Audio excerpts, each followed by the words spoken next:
dhan waxaa laga dhigay reer guura suugaanta Soomaaliyeed oo dhan waxaa laga dhigay geelay awoodii wadankana waxay qaadatay geelay markii afdheeridooda iyo maahmaahyahooda adag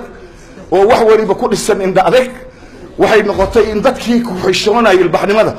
ee afkoodii iyo bii'adoodii oo ayada keenaysay in laga dhigo waxaan jirin oo waxaan dhintay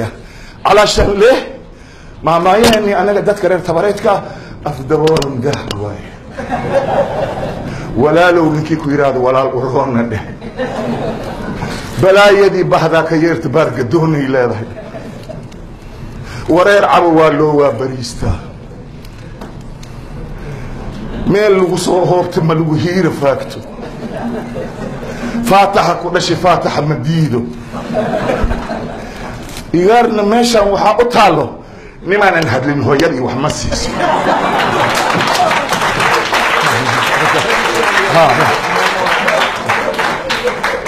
rag iska dhici rabbi ka cabso meel ma wada galaan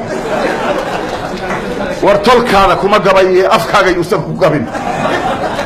inda adeeg waa raasumaal niman shantaada kaa celiyin sharciga kaama celiyo kan wuxuu leeyahay miskiinka tolkaada u eexo toobadaada halaysaa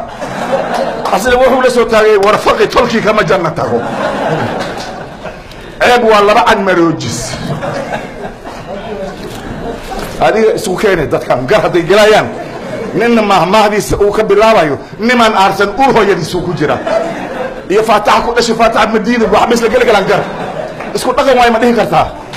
la wallahi